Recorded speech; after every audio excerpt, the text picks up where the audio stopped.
Right, I hope मेरी screen visible है, एक बार कंफर्म कर दो। Yes sir.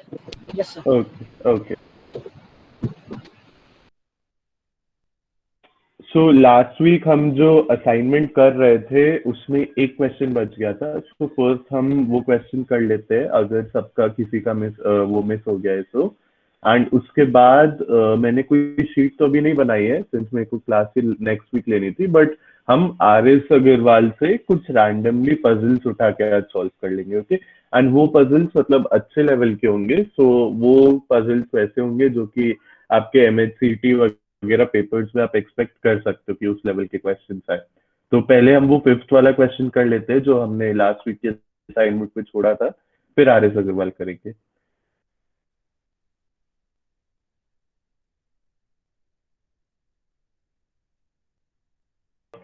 फिफ्थ क्वेश्चन पे हम थे, ठीक है। फिफ्थ क्वेश्चन आई होप आप लोगों ने पढ़ लिया होगा। इट्स बेसिकली अबाउट 5 स्टूडेंट्स और sitting in a linear arrangement, ठीक है।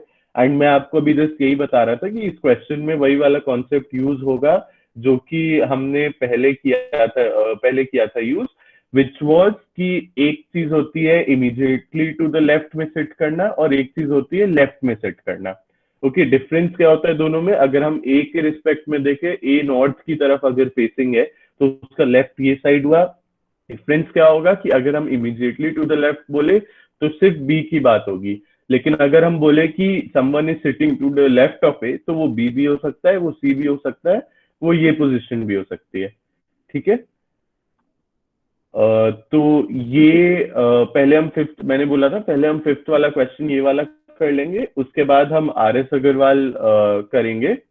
ओके, आर एस अग्रवाल में जो पजल्स के क्वेश्चंस आएंगे वो मोस्टली वो होंगे जो आप एक्सपेक्ट कर सकते हो अपने एमएचसीटी वगैरह पेपर्स में आने के।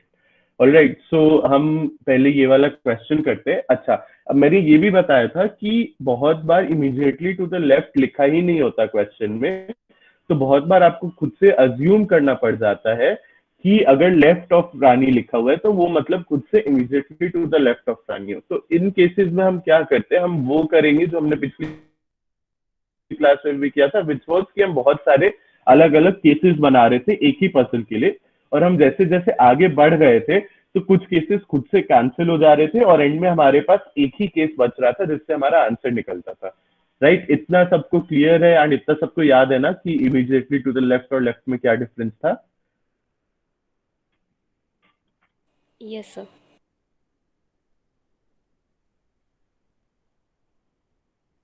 ऑल राइट, ठीक है। अब एक बार हम क्वेश्चन पे जाते हैं। So the question was 5 girls are sitting on a bench to be photographed. Seema is to the left of Rani and to the right of Bindu. Mary is to the right of Rani and Rita is between Rani and Mary. All right, so हम पहले 5 girls है तो 5 seats बना लेते हैं, ठीक है। अब हम क्योंकि अलग अलग केसेस बनाएंगे इसीलिए हम पहले से एटलीस्ट एक और बना के चलते हैं कि हो सकता है एक एक्स्ट्रा केस तो बनाना ही पड़े, ठीक है।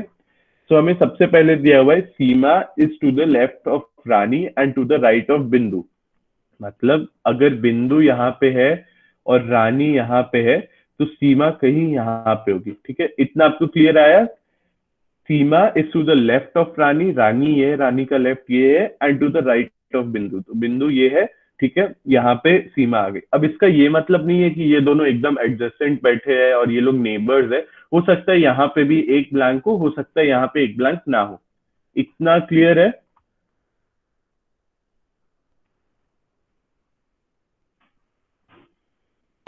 Yes sir. ओके, ठीक है। उसके बाद हमारा नेक्स्ट स्टेटमेंट है Mary is to the right of Rani. So ये रानी है तो हमें इससे ये पता चला कि मैरी कहीं पे यहाँ पे है। अगेन हो सकता है यहाँ पे भी कोई बंदा बैठा हो सकता है यहाँ पे कोई ना बैठा हो। एंड हमारा लास्ट स्टेटमेंट है Rita is in between Rani and Mary. So मतलब यहाँ पे एक और पर्सन है, this is Rita and this is Rani, ठीक है, तो ये हमारे 5% हो गए, और आप देख रहे हो कि ये हमारी सीटिंग अरेंजमेंट खुद से ही बन गई 5% की, क्योंकि जैसे ही हमें पता चला कि Rita is sitting in between Rani and Mary, तो ये हमारा अरेंजमेंट खुद से बन गया। ये आपको समझ आया कि ये अरेंजमेंट खुद से कैसे बन गया, इससे हमारा आंसर आ जाएगा। ऑल राइट, किसी को अगर रिपीट करवाना है तो बता दो, मैं रिपीट कर दूंगा पूरा।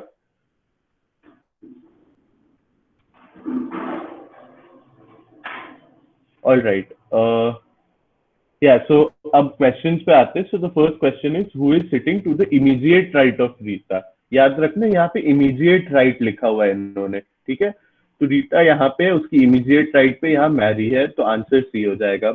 The next question is who is in the middle of the photograph. So in the middle of the photograph ये पर्सन है which is Rani, so answer इसका बी हो जाएगा।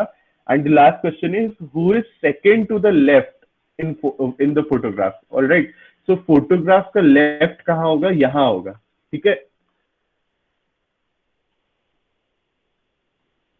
ठीक है, यहाँ होगा। अब यहाँ से हमें सेकंड पर्सन पे जाना है, तो अगर हम यहाँ से शुरू करें तो ये बंदा फर्स्ट होगा, ये सेकंड होगा, so this would be the second person from the left which is Seema. तो ये तीनों क्वेश्चन के आंसर सबको क्लियर हो गए।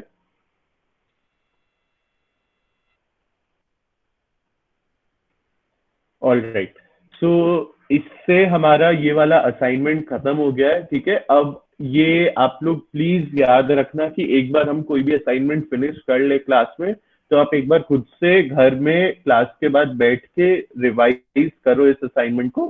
रिवाइज करने का क्या मतलब हुआ कि आप बैठ के पूरा असाइनमेंट फिर से खुद से सॉल्व करो, ठीक है। आंसर्स आई होप आपने हर असाइनमेंट हर क्वेश्चन के नोट कर लिए होंगे।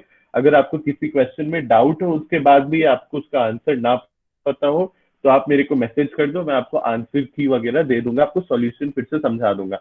बट प्लीज जब भी हम एक असाइनमेंट खत्म करें, तो आप खुद से जाके वो असाइनमेंट क्लास के बाद फिर से कर लेना। एंड उसके अलावा और भी क्वेश्चंस अगर कर पाओ तो प्लीज और भी क्वेश्चंस, जैसे puzzles is a very important topic आपके क्लाट के बजाय बाकी सारे पेपर्स के लिए, एंड इवन हो सकता है क्लाट में भी आ जाए, क्योंकि पिछले साल उन्होंने सैम्पल पेपर में पजल और सिलोजिज्म दोनों दिया था, भले ही पेपर में नहीं आया था। तो puzzles is a very important topic, तो आप प्लीज घर पे क्लास के बाद इस असाइनमेंट के साथ साथ और भी क्वेश्चंस खुद से कर लेना, ओके। अब हम मूव करते हैं आर एस अग्रवाल पे, ठीक है। मैंने आपके साथ आर एस अग्रवाल शेयर कर ली थी क्लासरूम में ही, राइट। सो ये आर एस अग्रवाल मैंने यहाँ पे शेयर की हुई है। ये सीपी ये डीआई वाली बुक है, जिससे कल मैंने आपको बताया था कि कौन कौन से अलग अलग तरीके के ग्राफ्स होते हैं, ठीक है। तो इसमें आपको बहुत सारे क्वेश्चंस मिल जाएंगे डीआई के। अभी आप ट्राई करना कि इजी क्वेश्चंस ही करो, ठीक है। तो आप देखो यहाँ पे पाई चार्ट्स का अलग से एक सेक्शन है, बार ग्राफ्स का अलग से एक सेक्शन है, ठीक है। तो आप ट्राई करना अभी कि इजी वाले क्वेश्चन थी जो आपको लगे देखने में कि इजी क्वेश्चन है। अब देखो बहुत सारे क्वेश्चन इन्होंने एग्जाम्पल्स के थ्रू दिए हुए, जिसमें आपको सॉल्यूशन भी मिल जाएगा, तो आप उन सारों को देख सकते हो और उनको आप खुद से प्रैक्टिस कर सकते हो। उसके बजाय मैंने एम के पांडे अपलोड कर दी थी। एम के पांडे में जो लास्ट के पेजेस थे एकदम, जो लास्ट चैप्टर है एम के पांडे का, वो पूरा पजल्स है, तो वो आप देख लेना। आई गेस लोड होने में इसको टाइम लगेगा। सो आप ये डाउनलोड करके एम के पांडे में देख लेना, जो लास्ट चैप्टर है वो पजल्स का है। आर एस अग्रवाल मैं अलग से खोल लेता हूँ।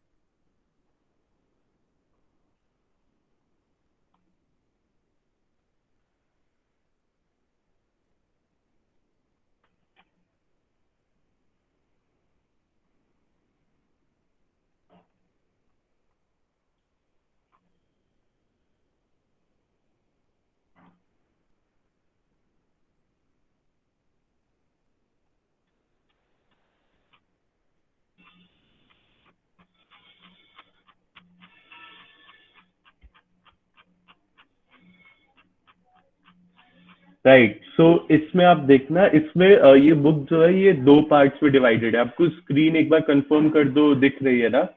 आर एस अग्रवाल जो मैंने ओपन की हुई है वो आपको दिख रही थी ना अभी? ओके। सो इसमें आप देखो ये सारे मेन चैप्टर्स है जो कि हमारे जो एनालिटिकल रीजनिंग होती है उसमें आते हैं, ठीक है। इसमें ये लॉजिकल वेन डायग्राम्स जो है ये हम नेक्स्ट उठाएंगे, इन्हीं को हम सिलॉजिज्म्स कहते हैं। इसके अलावा एनालॉजी है, क्लासिफिकेशन है, series, coding, decoding, blood relations, ये सारे छोटे छोटे टॉपिक्स है जो कि हम एक एक करके पिक करेंगे, और यही सब आपके एनालिटिकल रीजनिंग में एमएचसीटी वगैरह में स्पेशली ये सारे क्वेश्चन भी आते हैं। ऑलराइट। 6 पजल टेस्ट है जो कि हमें करना है, ठीक है। उसके अलावा आप देखो इसमें असर्शन रीजन वगैरह भी है जो कि बहुत बार आते हैं। इस पे भी हम, अगर हमारे पास एंड में टाइम होगा तो असर्शन रीजन वगैरह भी हम कर लेंगे। ये क्वेश्चन रेयरली आते हैं, हमेशा नहीं आते, तो ये उतने इंपॉर्टेंट नहीं है। बट ये जो पहले के 5 क्वेश्चन है आप ये स्पेशली देख लेना, क्योंकि ये अगर मतलब ये उतने भी मुश्किल टॉपिक्स नहीं है कि क्लास में करने का वेट करना हो, ये आप खुद से भी कर सकते हो। मैं आपको अभी जल्दी से बता दूंगा कौन से में क्या करना होता है। पहले हम एक पजल सॉल्व कर लेते हैं। So the 6th chapter is puzzle test, ठीक है। ऑलराइट, हम पहले यही वाला क्वेश्चन सॉल्व कर लेते हैं, इसका सॉल्यूशन यहीं पे है। तो आपको आई होप ये याद होगा कि हम टेबल बनाते हैं। अच्छा, ये हिल स्टेशन वाला एग्जांपल ये हम कर चुके हैं क्लास में, तो इसको स्किप करते ये वाला लेते हैं। Right, okay. तो आपको आई होप याद होगा कि हम टेबल बनाते हैं और फिर टेबल्स में टिक वगैरह करते हैं, लेकिन बहुत बार अगर लगे कि नहीं इजी ही है तो फिर बिना टेबल बनाए बिना टिक किए इजी हो जाएगा, तो फिर हम ऐसे प्लेसेस को फिल करते हैं। ये आपको याद है ना कि हम टेबल बना के कैसे सॉल्व करते थे पजल को?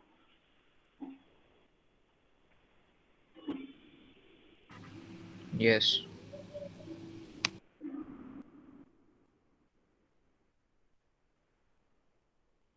ऑलराइट। सो पहले पजल का ये वाला क्वेश्चन लेते हैं, एग्जाम्पल 2। आप लोग को ये खुद से सॉल्व करना है या मैं ये सॉल्व करूं? What is the difference between verbal and non verbal? See, non verbal reasoning जो होंगे वो आप अभी बुक में खुद से देख लेना। वो क्वेश्चंस बेसिकली शेप्स वगैरह को लेके ज्यादा कंसंट्रेटेड होते हैं। आपने सिमेट्री वगैरह हो सकती है सीखी हो, तो उसमें वो पूछते हैं कि किस डायरेक्शन से कट करोगे तो शेप इक्वल हो जाएगा। वो शेप्स वगैरह को लेके ज्यादा फोकस करते हैं। पेपर्स में हमारे चाहे कोई भी पेपर हो, वर्बल रीजनिंग ही आता है। Verbal reasoning is analytical reasoning जो हम कर रहे थे वो, एंड क्रिटिकल रीजनिंग जो हम अजम्पशन एंड स्टेटमेंट्स और पैराग्राफ्स वाले जो क्वेश्चंस करते हैं वो दोनों वर्बल रीजनिंग के पार्ट है। तो आपको पजल अभी खुद से करना है, मैं आपको टाइम दूं या फिर मैं खुद से सॉल्व करूं? मैं सॉल्व कर दूं? ऑलराइट, अच्छा ट्राई करना है। ओके, सो अभी 20 हो रहे हैं, राइट? अच्छा हाँ, पजल में लाइक मैंने लास्ट टाइम भी आपको 7 मिनट्स दिए थे। सो जब आप पजल पढ़ोगे तो आपको समझ आ जाएगा कि पजल इजी है कि कॉम्प्लिकेटेड है। स्पेशली जब आप ज्यादा प्रैक्टिस कर लोगे तो आपको खुद से पता चल जाएगा कि इजी है कि कॉम्प्लिकेटेड है। अगर इजी पजल है तो आई वुड से कि आपको 5 to 7 मिनट्स में वो पजल सॉल्व कर लेना चाहिए। एंड अगर इजी पजल है तो आई मीन उसमें कम से कम 3 से 4 क्वेश्चन भी होने चाहिए। अगर 2 क्वेश्चन की पजल है तब आप 5 मिनट्स उसको दे रहे हो, तब उसका कोई फायदा नहीं है। तो मैं प्रेफर करूंगा कि आप उसको स्किप कर दो और बाद में उस पर आओ अगर आपके पास टाइम बचाओ, क्योंकि 5 मिनट्स में 2 क्वेश्चन सॉल्व करना is not would not be very much useful, considering your paper is a bit lengthier, especially MHCT and CLAT तो दोनों है ही लेंदी पेपर्स। तो इसीलिए आई वुड से कि अगर आप देखो कि एक पजल में क्वेश्चंस कितने दिए और उस पजल की डिफिकल्टी क्या है, तो easier puzzles I would say आप 5 मिनट्स का टारगेट लेके चलो सॉल्व करने का। एंड जो मुश्किल क्वेश्चंस, मुश्किल पजल्स होते हैं, after enough practice you should be able to solve a difficult puzzle in से 7 to 8 minutes, at max 10 minutes. अगर आपको अभी भी 10 मिनट्स, अगर आपको प्रैक्टिस के बाद भी 10 मिनट से ज्यादा लग रहे हैं सॉल्व करने में पजल को, तो फिर आई वुड से कि आप पजल का क्वेश्चन एंड में एकदम करो पेपर के, जब आप बाकी पेपर सॉल्व कर लो, अगर आपको पता है कि आपको टाइम लगेगा। ऑलराइट, तो ये वाला क्वेश्चन ट्राई करते हैं। ये वाला क्वेश्चन इजी से मीडियम लेवल का होगा, तो इसमें मैं आपको 7 मिनट्स देता हूँ। 22 हो गया आपको, क्या आपको 8 देता हूँ। अब हम 3:30 पे ये वाला क्वेश्चन सॉल्व करेंगे। ओके, आई होप अभी मैं मिनिमाइज करूंगा तो आपको स्क्रीन दिख जाए। मैं फुल स्क्रीन करके लीव करता हूँ।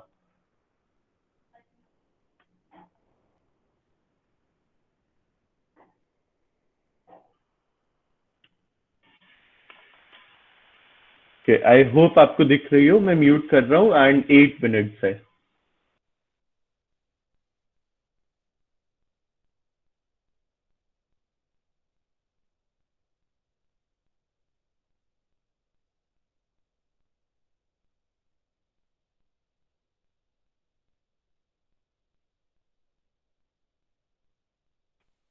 ऑलराइट, सो आई सी बहुत लोगों के आंसर्स आ गए हैं, तो क्वेश्चन स्टार्ट करता हूं मैं।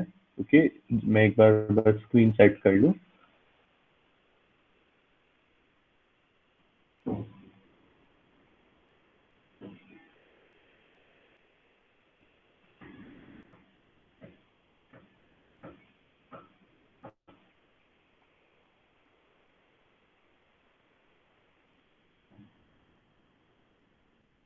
राइट, सो आई होप मेरी स्क्रीन दिख रही होगी दोनों side and I am audible. एक बार कंफर्म कर दो।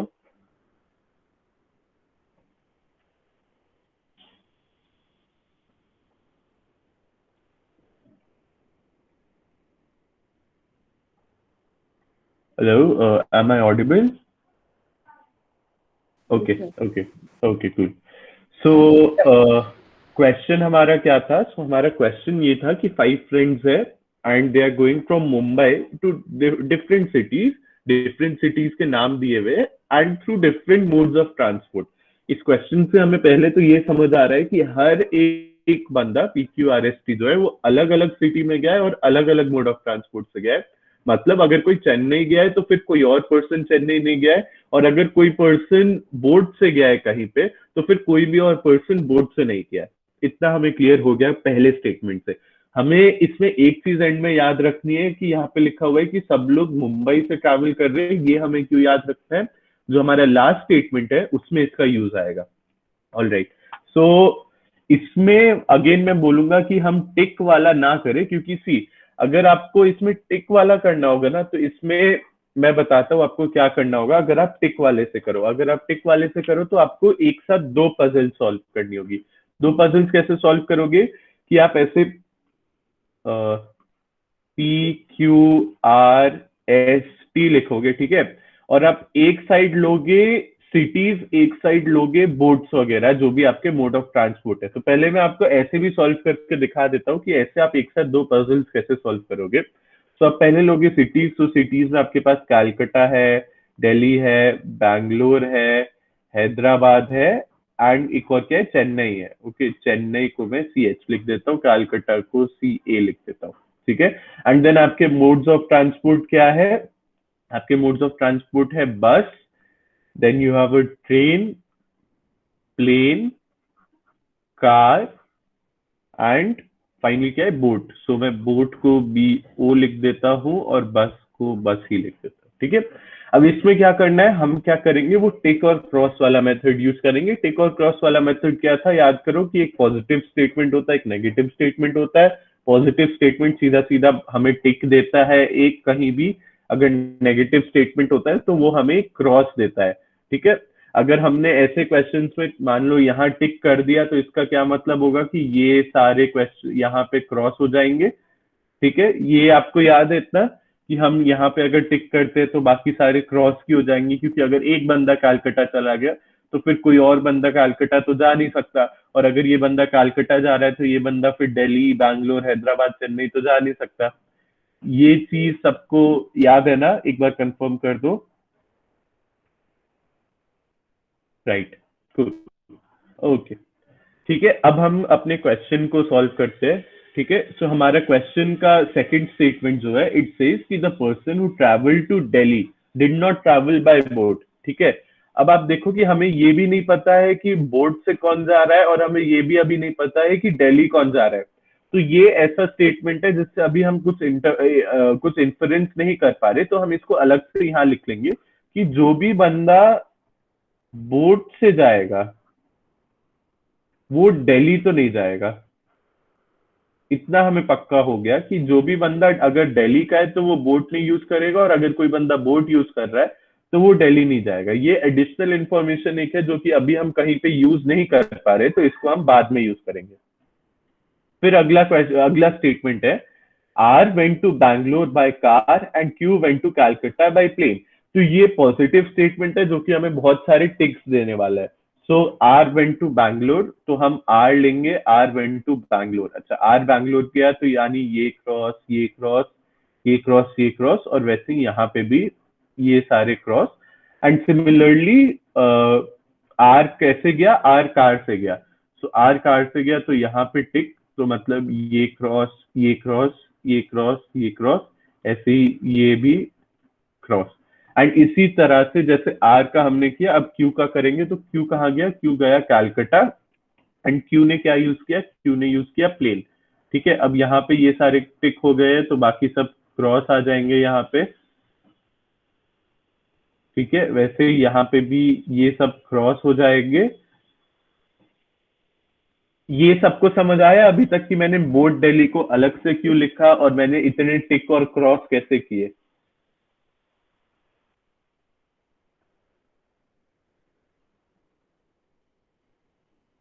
ओके, गौरी के बजाय बाकी सबको, आयुष को नहीं समझ आया। अच्छा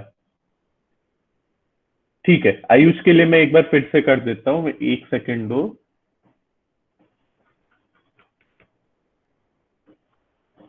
अच्छा, तो पहले आयुष में सिर्फ एक का लेता हूँ पर्टिकुलर का। हमने क्या किया, हमने पढ़ा कि आर जो है वो बैंगलोर कार से गया। ठीक है, अभी इतना लेते हैं।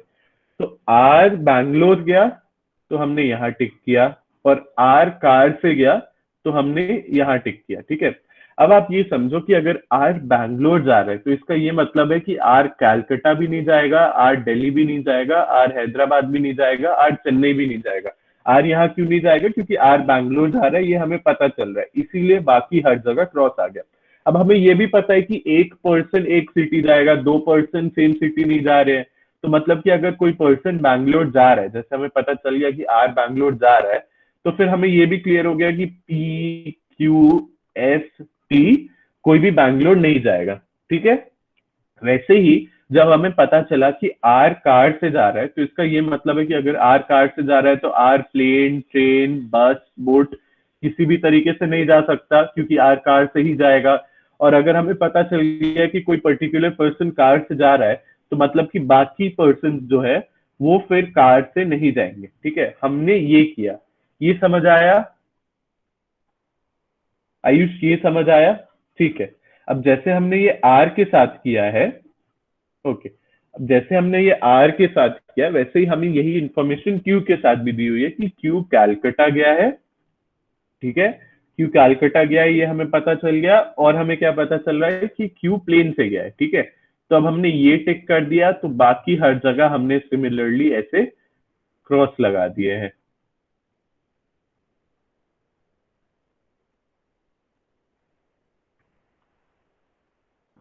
अच्छा, मैं क्रॉस ऐसे क्यों लगाता हूँ, ऐसे क्यों नहीं लगाता, क्योंकि मुझे लगता है ऐसे लगाने में टाइम सेव होता है, ऐसे लगाने में टाइम ज्यादा लगता है। ये छोटी सी चीज है, लेकिन अगर तुम एक साथ देखोगे कि 20 क्रॉसेस बना रहे हो तो तुम्हें रियलाइज होगा कि अच्छा टाइम हो सकता है ज्यादा लगता हो। ऐसा बस मेरे को लगता है, ये तुम्हारे ऊपर है, तुम्हें जैसे भी क्रॉस बनाना है। ठीक है, इतना स्टेप समझ आ गया सबको कि यहाँ पे मैंने इतने टिक और क्रॉस क्यों बनाए हैं? किसी और के लिए अगर रिपीट करना है तो बता दो, मैं फिर से रिपीट कर दूंगा। ये बहुत बेसिक चीज है जो कि तुम्हारे हर पजल में यूज होने वाली है, इसीलिए हाँ, इसीलिए अगर रिपीट करवाना है तो बता दो, मैं रिपीट कर दूंगा।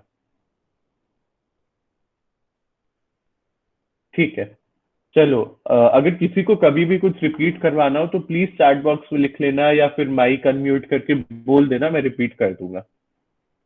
सर, इस वाले मेथड से क्वेश्चन सॉल्व करने के लिए टाइम तो बहुत लगेगा। हाँ गौरी, इस वाले क्वेश्चन से मेथड सॉल्व करने में टाइम बहुत लगेगा, और इसीलिए इसके बाद मैं तुमको अपने तरीके से, जैसे मैं क्वेश्चन सॉल्व करता हूँ वो बता दूंगा। जब मेरी बहुत प्रैक्टिस हो गई थी तभी मैंने उस तरीके से सॉल्व करना शुरू किया था। स्टार्टिंग में मैं भी ऐसे ही सॉल्व करता था, ठीक है। तो मैं वो भी बता दूंगा, उसमें मैं टिक क्रॉस कुछ नहीं करता, मैं सीधा लिखते जाता हूँ। तो पहले हम एक बार ये इस तरीके से क्वेश्चन सॉल्व कर लेते हैं, ओके। तो अभी तक हम इस स्टेटमेंट तक पहुंच गए हैं, ठीक है। और हमें ये इतने टिक क्रॉस मिल चुके हैं। मैं यहाँ पे इन टिक्स को हाईलाइट कर लेता हूँ। और हमें ये भी पता चल गया है कि जो बंदा बोट यूज कर रहा है वो दिल्ली नहीं जा रहा है, और जो बंदा दिल्ली जा रहा है वो बोट नहीं यूज कर रहा है, ठीक है। अब अगले स्टेटमेंट पे आते हैं। The next statement says S travelled by boat whereas P travelled by train. अच्छा, इसमें भी ये भी पॉजिटिव स्टेटमेंट है।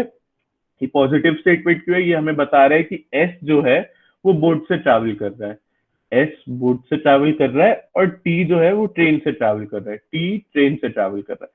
अब एक चीज देखना, हमें यहाँ पता है कि जो बंदा बोट से ट्रैवल कर रहा है वो दिल्ली नहीं जा रहा, और क्योंकि एस जो है वो बोट से ट्रैवल कर रहा है तो इसका ये मतलब होगा कि एस हमारा दिल्ली नहीं जाएगा।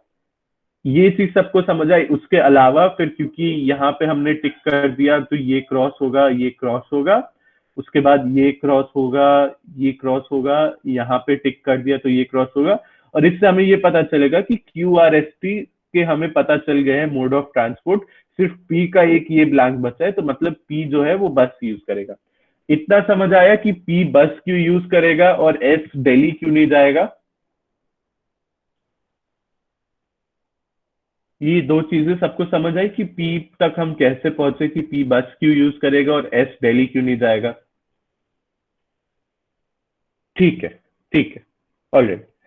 अब हमें इतना इंफॉर्मेशन मिल चुका है, ठीक है। अब हमें क्या क्या दिख रहा है? अच्छा, अब हमारा ये वाला सेक्शन तो पूरा बन गया। हमें सबके मोड ऑफ ट्रांसपोर्ट पता चल गए हैं यहाँ पे पांचों लोग के, ठीक है। और यहाँ पे हमें सिर्फ अभी दो ही लोग के सिटीज पता चले हैं, बाकी एस के लिए दो ब्लैंक्स बचे हैं, इनके लिए तीन ब्लैंक्स बचे हैं, ठीक है। अब नेक्स्ट स्टेटमेंट में आते हैं हम। अच्छा, हमारा नेक्स्ट स्टेटमेंट क्या है? हमारा नेक्स्ट स्टेटमेंट है Mumbai is not connected by बस टू दिल्ली एंड चेन्नई। अच्छा, इसमें हमको ये याद रखना है कि जितने भी लोग हैं ये लोग ट्रैवल कैसे कर रहे हैं? ये लोग ट्रैवल मुंबई से कर रहे हैं, चाहे ये किसी भी मोड ऑफ ट्रांसपोर्ट से किसी भी सिटी जा रहे हो। ये लोग शुरू कहाँ से कर रहे हैं? शुरू मुंबई से कर रहे हैं। और हमें क्या बोला गया है कि Mumbai is not connected by बस टू दिल्ली एंड चेन्नई।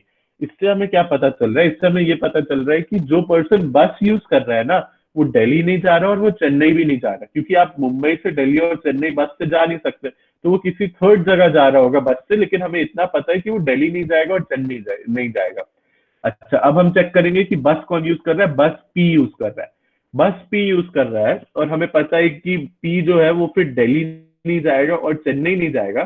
तो उससे हमें ये क्लियर दिख रहा है कि पी सिर्फ हैदराबाद ही जा सकता है, तो पी हैदराबाद जाएगा। अच्छा, पी हैदराबाद जाएगा तो फिर ये क्रॉस हो जाएगा, ये भी क्रॉस हो जाएगा, ठीक है। इतना सबको क्लियर हुआ? अच्छा, अब ये क्रॉस हो गया। अब आप देखो कि एस के लिए भी एक ही ब्लैंक बचा है, ये वाला, तो मतलब ये वाला टिक हो जाएगा। और अगर ये वाला टिक होगा तो ये वाला क्रॉस हो जाएगा। तो टी के लिए भी यही ब्लैंक बचा, तो ये वाला टिक हो जाएगा। इससे हमारा पजल पूरा सॉल्व हो गया। किसी को इसमें डाउट है कि ये एंड में हमने क्या किया? जो लास्ट वाला स्टेटमेंट है वो सबको समझ आया कि फिफ्थ वाला जो स्टेटमेंट था दिल्ली और चेन्नई वाला? अच्छा, आयुष को नहीं समझ आया, ठीक है। आयुष के लिए मैं रिपीट करता हूँ, और किसी को?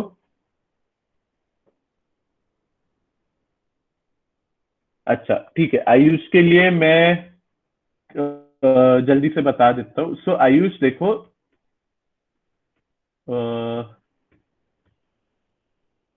मैं ऐसे समझा देता हूँ। देखो, हमें पता है, हमें इस स्टेटमेंट में क्या लिखा है कि Mumbai is not connected by Delhi and Chennai via बस। मतलब कि हम बस से दिल्ली एंड चेन्नई नहीं जा सकते। मतलब जो पर्सन बस यूज कर रहा होगा वो दिल्ली एंड चेन्नई नहीं जा सकता। ये यहाँ पे देखो, यहाँ लिखा है कि सब लोग शुरू कहाँ से कर रहे हैं? शुरू मुंबई से ही कर रहे हैं। मतलब मुंबई से दिल्ली एंड चेन्नई बस से कनेक्टेड नहीं है। तो जो भी बंदा बस से जा रहा है वो Delhi and no doubt sir. No doubt, all right, all right, cool, ठीक है, ठीक है। So this was the lengthier way, लेकिन ये एक सिंपल वे होता है सॉल्व करने का। इसमें हमेशा आपको टिक क्रॉस से पता रहेगा। अच्छा, मैं एक बार जल्दी से सॉल्व करके क्वेश्चन सॉल्व कर देता हूँ। तो हमें क्या पता चला था कि पी हैदराबाद जा रहा है, एस चेन्नई जा रहा है और टी दिल्ली जा रहा है। ठीक है, तो बाकी ये सारे क्रॉस हो जाएंगे। ठीक है, क्वेश्चन क्या है पहला, विच of the following combination of person and board is not correct. ठीक है, इज नॉट करेक्ट पूछा है, याद रखना। तो पहला है P travels through bus, P travels through bus is correct. Q travels through plane, Q travels through plane is correct. R travels through car, R travels through car is correct. S travels through boat, S travels through boat is also correct, but जो हमारा and वाला option है T travels through plane, ये गलत है क्योंकि T हमें पता है travels through train है। ठीक है, अच्छा आप एक चीज देखना, अब ये देखो आप कि ये जो हम पहला क्वेश्चन है इसको सॉल्व करने के लिए हमें एक्चुअली पजल बनाने की जरूरत थी ही नहीं, क्योंकि हमें सामने सामने यहाँ लिखा हुआ है कि टी ट्रेवल्ड बाय ट्रेन, और क्योंकि हमें लिखा हुआ था कि टी ट्रेवल्ड बाय ट्रेन है तो हमें पता चल जाता कि टी ट्रेवल्ड बाय प्लेन गलत होगा। लेकिन ये जो चीज है ये हमेशा यूज नहीं होगी। अगर आपको कभी भी क्वेश्चन के पजल के चारों पांचों क्वेश्चन करने तो आपको उसके लिए पजल बनाना ही पड़ेगा।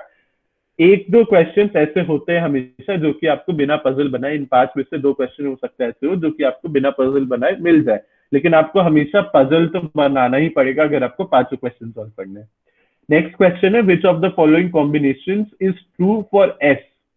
अच्छा, तो एस कहाँ कहाँ जाता है हम खुद से चेक करते हैं। एस जा रहा है चेन्नई, और एस कैसे जा रहा है, एस जा रहा है बोट से। तो इनमें से कौन सा ऑप्शन है जो चेन्नई और बोट है, ये डी ऑप्शन है। डी ऑप्शन से कि एस चेन्नई जा रहा है, ओ सॉरी डी ऑप्शन नहीं, ये बी ऑप्शन है कि सी ऑप्शन है, sorry sorry sorry, C option है कि एस चेन्नई जा रहा है एंड एस बोट से जा रहा है, राइट।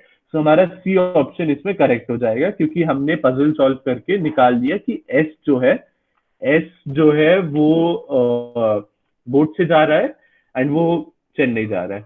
ठीक है, नेक्स्ट क्वेश्चन हमारा है again which of the following is not correct. अच्छा, इसमें क्या है, विच of the following combination of place and mode of transport है। इसमें पर्सन का नाम नहीं दिया हुआ है, इसमें मोड ऑफ ट्रांसपोर्ट दिया हुआ है। तो देखते हैं पहले दिल्ली का। तो जो बंदा दिल्ली जा रहा है, पी यहाँ पे नो सॉरी टी जो है वो दिल्ली जा रहा है, टी दिल्ली जा रहा है ये हमें पता चल गया। तो टी दिल्ली किस चीज से जा रहा है, टी दिल्ली ट्रेन से जा रहा है। तो मतलब पहला वाला जो है वही गलत हो गया। ठीक है, क्योंकि हमें पता चल रहा है कि दिल्ली वाला बंदा जो है वो तो ट्रेन से जा रहा है। लेकिन हम आगे के क्वेश्चन एक बार ऑप्शन चेक कर लेते हैं। ठीक है, सेकंड है जो बंदा कैलकाटा जा रहा है वो प्लेन से जा रहा है। अच्छा, कैलकाटा कौन जा रहा है, क्यू जा रहा है, क्यू कैसे जा रहा है, प्लेन से जा रहा है, तो ये ऑप्शन तो सही है। फिर जो बंदा बैंगलोर है वो कार से जा रहा है, बैंगलोर कौन जा रहा है, आर जा रहा है, वो कैसे जा रहा है, कार से जा रहा है। ठीक है, तो ये ऑप्शन भी सही है। वैसे ही चेन्नई का बोट से है, ठीक है, तो चेन्नई वाला पर्सन बोट से जा रहा है, ये हमने एस का देख ही लिया था। और लास्ट में क्या है, हैदराबाद वाला पर्सन बस से जा रहा है। तो पी जो है वो हैदराबाद जा रहा है और वो बस से जा रहा है। ठीक है, तो मतलब बाकी सारे ऑप्शन सही है। थर्ड क्वेश्चन में जो ए ऑप्शन है वो इनकरेक्ट है, वो गलत पैर है, क्योंकि दिल्ली वाला पर्सन जो है वो टी है और वो ट्रेन से जा रहा है।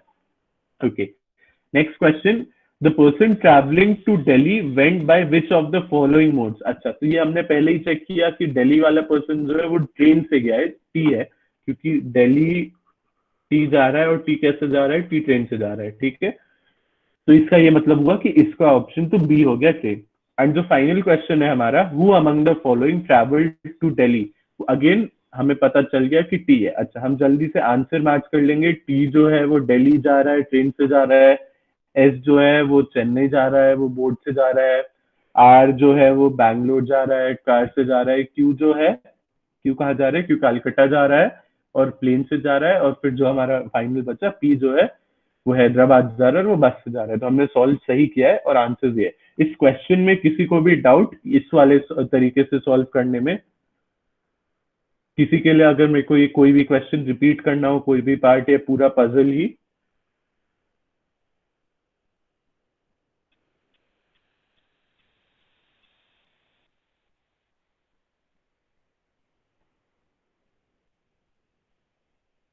ऑल राइट, ठीक है ठीक है। तो अब मैं इसी क्वेश्चन को दूसरे तरीके से सॉल्व करूंगा। दूसरे तरीके से कैसे सॉल्व करूंगा, मैं बिना टेबल के, बिना टिक और क्रॉस मेथड के सॉल्व करूंगा। तो ध्यान से देखना। और मैं बोलूंगा कि ये जो मेथड है ये आप तभी शुरू करना, यूज करना, जब आप नॉर्मल पजल्स के क्वेश्चंस को आप जो नॉर्मल टिक और क्रॉस वाला तरीका है उससे अच्छे से सॉल्व करने लगोगे। अनटिल अनलेस आप टिक और क्रॉस वाले मेथड से आप सही से सॉल्व करना ना सीख पाओ, आपको इस वाले मेथड में बहुत प्रॉब्लम होंगी, पहली चीज। दूसरी चीज कि ये वाला मेथड जो है ये छोटे क्वेश्चन जो है, जैसे ये वाला क्वेश्चन जो है, इसमें तो आपका हो जाएगा, लेकिन जो बड़े क्वेश्चन होंगे ना, जैसे इसमें तो 5% ही थे, बहुत सारे होंगे जिसमें 8% होंगे, 9% होंगे, ठीक है। उन क्वेश्चन में आपको इसमें और इस वाले तरीके में और प्रॉब्लम होगी, क्योंकि इस वाले तरीके में आपको थोड़ा मेमोरी वाला गेम भी है कि आपको याद रखना होगा कि अच्छा कोई बंदा दिल्ली नहीं जा रहा है तो वो मतलब यहाँ भी नहीं जाएगा, वहां भी नहीं जाएगा, या कोई बंदा बोट यूज कर रहा है तो वो दिल्ली नहीं जाएगा। ये चीजें आपको इसमें खुद से याद करनी होगी। तो मैं हमेशा बोलूंगा कि आप अभी ये मेथड बिल्कुल भी नहीं करना, भले ही ये मेथड सॉल्व ज्यादा कम टाइम में कर देता है, आप हमेशा अभी टिक और क्रॉस वाला ही करो। और जब तक आपको नहीं लगता कि आप अच्छे हो गए हो पजल सॉल्व करने में टिक और क्रॉस वाले मेथड में, इस मेथड में प्लीज मत मूव करना, नहीं तो आप कंफ्यूज हो जाओगे और फिर पजल्स में और ज्यादा उल्टा टाइम लगेगा इस मेथड से करने में, ठीक है। तो अब मैं ये वाला क्वेश्चन कर रहा हूँ फिर से अपने वाले मेथड से। सो अपने वाले मेथड में क्या करता हूँ, मैं इतना टिक और क्रॉस नहीं करता, मैं सीधा PQRST लिख लूंगा, ठीक है। मैं पहला क्वेश्चन पढ़ूंगा, the person who travel to Delhi did not travel by boat. अच्छा, तो अभी भी हमें कुछ नहीं पता, तो मैं ये यहीं पे लिख लूंगा कि दिल्ली और बोट एक साथ नहीं जा सकते, ठीक है। फिर अगला क्वेश्चन है कि R went to Bangalore and Q went to Calcutta, ठीक है। So R went to Bangalore यहाँ लिख लेता हूँ मैं, और क्यू वेंट टू कैलकाटा यहाँ लिख लेता हूँ, ठीक है। और क्या लिखा हुआ है कि R went by car, R went by car and Q went by plane, Q went by plane, तो यहाँ पे प्लेन लिख देता हूँ, ठीक है। उसके बाद नेक्स्ट है S travelled by boat whereas T travelled by train, S travelled by boat, ठीक है, टी ट्रैवल्ड बाय ट्रेन। अच्छा, एस क्योंकि बोट से ट्रैवल कर रहा है, मतलब इतना पक्का हो गया कि एस जो है वो दिल्ली तो नहीं जाएगा, ठीक है। और क्योंकि यहाँ पे 4 ऑप्शन, एक ही ऑप्शन बचा है, ठीक है, तो क्या मोड ऑफ ट्रांसपोर्ट बचा है, बस, तो मतलब ये बंदा जाएगा बस से। उसके बाद एंड वाला क्या स्टेटमेंट है, Mumbai is not connected by बस टू दिल्ली एंड चेन्नई, मतलब कि जो बंदा बस से जा रहा है वो बंदा दिल्ली और चेन्नई नहीं जाएगा। अच्छा, तो मतलब पी जो है वो भी दिल्ली नहीं जाएगा और वो चेन्नई भी नहीं जाएगा। अच्छा, अब इसमें मुझे क्या दिख रहा है कि ये बंदा भी दिल्ली नहीं जाएगा, ये बंदा भी नहीं दिल्ली जाएगा, और इन दोनों के हमें सिटीज पता है कौन कौन से, तो मतलब ये बंदा जो है सिर्फ यही दिल्ली जा सकता है। इससे हमारा ये भी फिल हो गया। अब हमारे पास कौन सी सिटीज बची, चेन्नई बची और हैदराबाद बची। हमें पता है कि ये पर्सन जो है ये चेन्नई तो जाएगा नहीं, मतलब ये पर्सन हैदराबाद जाएगा, और ये पर्सन हैदराबाद जाएगा तो ये पर्सन चेन्नई जाएगा। इससे हमारा ये क्वेश्चन सॉल्व हो गया। ये समझ आया जो मैंने जल्दी से ये कैसे सॉल्व किया।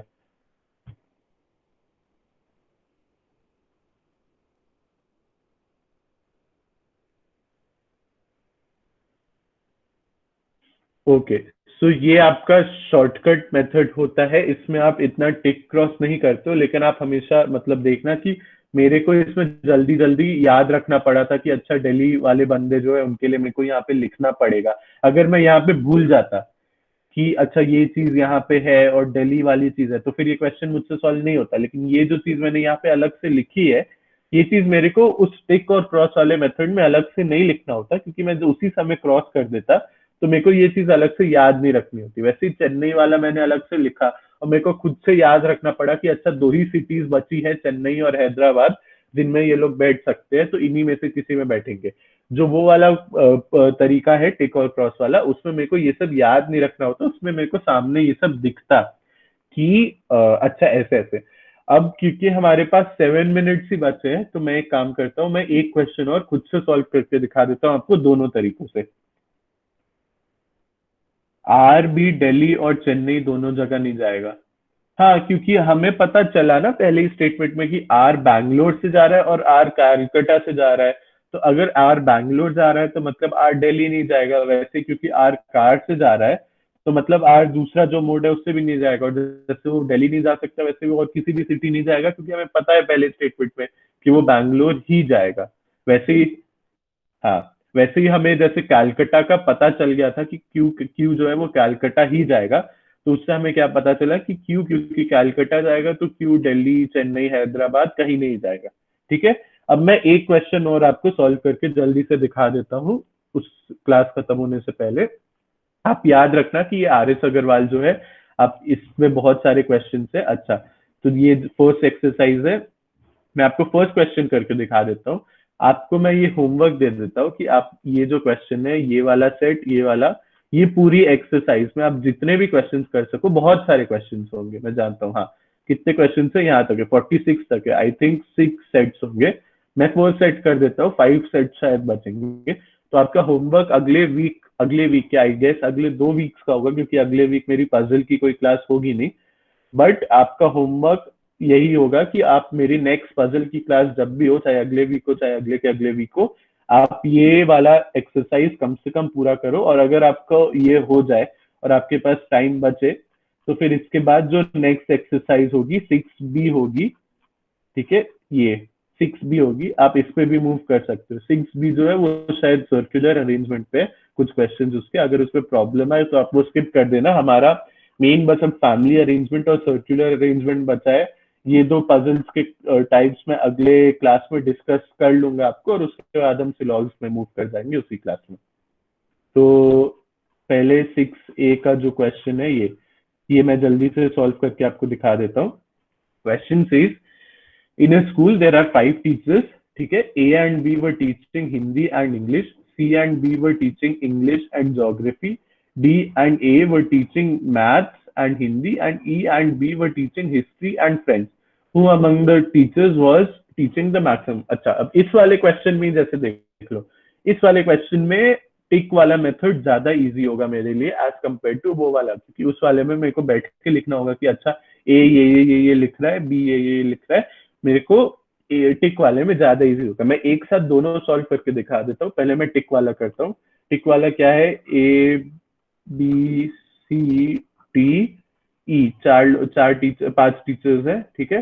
5 टीचर्स के सब्जेक्ट्स क्या क्या थे हमारे, हिंदी था, इंग्लिश था, ज्योग्राफी था, मैथ्स था, और हिस्ट्री था, और फ्रेंच भी था, ठीक है। ये हमारे सब्जेक्ट्स थे, ठीक है। हमें क्या दिया हुआ है, A and B were teaching Hindi and English, ठीक है। मतलब ए जो है वो हिंदी भी टीच कर रहा था, इंग्लिश भी टीच कर रहा था। वैसे ही बी जो है वो हिंदी भी टीच कर रहा था, इंग्लिश भी टीच कर रहा था, ठीक है। C and B were teaching English and geography, B जो है वो इंग्लिश तो टीच कर ही रहा था, वो ज्योग्राफी भी टीच कर रहा था, ठीक है। और सी जो है वो इंग्लिश और ज्योग्राफी टीच कर रहे थे, ठीक है।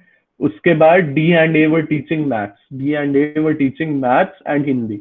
अच्छा, maths and Hindi, maths, Hindi, maths, ठीक है। And E and B were teaching history and French, E and B were teaching history and French, history and French, ठीक है। ये हमारा क्वेश्चन सॉल्व हो चुका है। अब हमारा ऑप्शन है, क्वेश्चन है पहला, who among the following teacher teachers the maximum number of subject. Maximum number of subjects वो टीचर टीच करेगा जिसके मैक्सिमम नंबर ऑफ टिक्स होंगे। तो यहाँ पे सबसे ज्यादा टिक किसके दिख रहे हैं हमें, बी के दिख रहे हैं। बी इस वाले सब्जेक्ट के बजाय बाकी 5 सब्जेक्ट पढ़ा रहा है, तो इसका आंसर हो जाएगा बी, ठीक है। आपको पहले ये बता दो कि ये पजल मैंने कैसे जल्दी से की टिक करके, ये समझ आया कि ये पजल मैंने क्या किया है।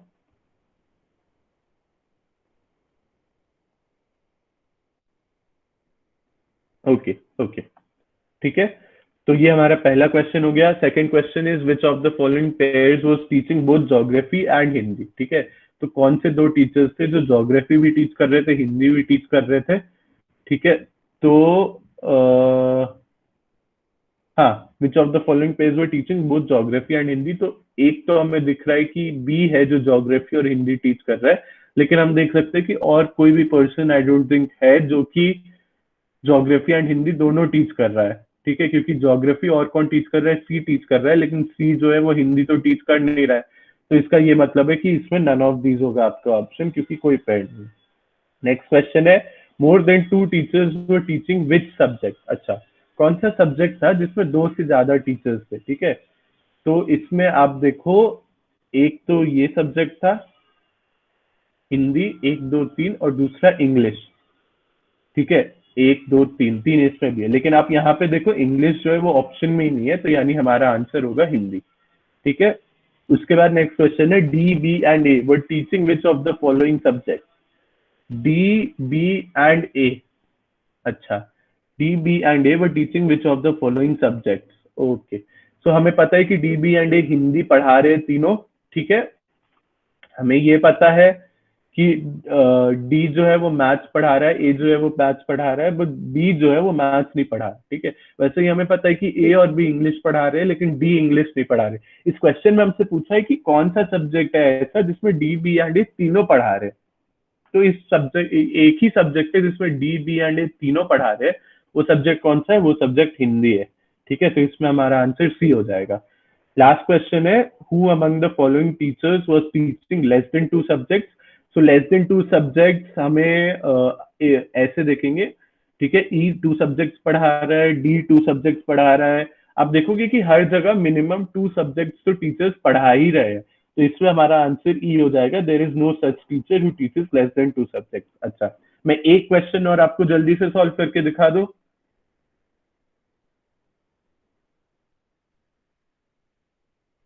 ओके, मैं आपको एक क्वेश्चन और जल्दी से सॉल्व करके दिखा देता हूँ, ठीक है। आई होप कि ये वो वाला क्वेश्चन बिना टिक के इजी वाले तरीके से भी हो जाए सॉल्व। ओके, सो हमारा नेक्स्ट क्वेश्चन है, M and S are good. अच्छा, ये भी वैसा ही क्वेश्चन है, तो ये मैं स्किप कर रहा हूँ, ये ऊपर वाले जैसा ही क्वेश्चन है, ठीक है। ये भी वैसा ही क्वेश्चन है, तो मैं ये भी स्किप कर रहा हूँ। अच्छा, इस वाले पे आते हैं। 5 यंग मैन, ठीक है, आर फ्रेंडली विथ 4 गर्ल्स, ठीक है। ये 5 बॉयज है, 4 गर्ल्स है, ठीक है। Ved's girlfriend does not like Sushma and Vimla. Kusum does not care for Ved. Prem's girlfriend is friendly with Sushma. अच्छा, ये वाला क्वेश्चन जो है, ये वाला क्वेश्चन मैं आपको अलग से करके दिखाऊंगा, क्योंकि ये वाला थोड़ा कॉम्प्लिकेटेड क्वेश्चन है। इसमें आपका पजल जो है वो ना कि उस वाले तरीके से सॉल्व होगा जो कि टिक वाला तरीका, ना कि जो मैंने आपको दूसरा तरीका सिखाया उससे होगा। इसमें आपको सीधा सीधा कनेक्शंस बनाने होंगे शॉर्टकट के लिए। तो ये वाला क्वेश्चन मैं आपको अलग से सॉल्व करके दिखाऊंगा, ये आप घर पे भी मत करना। नेक्स्ट क्वेश्चन है, 6 students are sitting in a field, ठीक है। ये हमारा सीटिंग अरेंजमेंट का क्वेश्चन है, तो मैं ये आपको जल्दी से करके दिखा देता हूँ। 6 students are sitting in the field, A and B are from Nehru house while the rest belong to Gandhi house, D and F are tall while others are short। अच्छा, अब आप देखो इस वाले में भी टिक वाले तरीके से करने में ज्यादा टाइम लगेगा, सो मैं आपको जल्दी से दूसरे वाले तरीके से दिखा देता हूँ, ठीक है। दूसरे वाले तरीके से क्या है, A and B are from Nehru while the rest belong to Gandhi. अच्छा, तो पहले मैं यहाँ पे हाउस लिख देता हूँ, ठीक है। तो ए एंड बी नेहरू से है, बाकी सारे गांधी से है, ठीक है।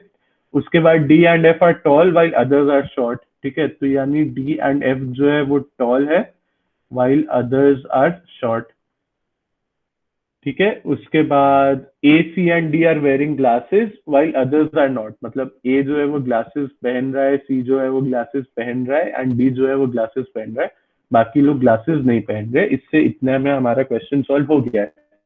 Which 2 students who are not wearing, I think ये ग्लासेस लिखा होगा। Which 2 students are not wearing glasses and are short? I think ये क्वेश्चन है कि जो यहाँ पे मिसप्रिंट है, तो मेरे हिसाब से क्वेश्चन यही है कि ग्लासेस नहीं पहन रहे हैं बट शॉर्ट है, ओके। सो ग्लासेस कौन नहीं पहन रहा? B, E and F glasses नहीं पहन रहा, उसमें से बी और ई जो है वो शॉर्ट है, ठीक है। तो आई डोंट थिंक यहाँ पे ऑप्शन सी है, बट आप समझ रहे हो ना इसमें करना क्या है, ठीक है। नेक्स्ट है, which short student of Gandhi house is not wearing glasses. Okay, तो पहले हम इसमें ढूंढेंगे कि गांधी हाउस के कौन है, तो सी, डी, ई, एफ है। फिर इसमें लिखा है शॉर्ट स्टूडेंट है, तो शॉर्ट स्टूडेंट कौन है इनमें? इन चारों में सी है और ई है। उसके बाद हमें क्या पूछा है, इज नॉट वेयरिंग ग्लासेस।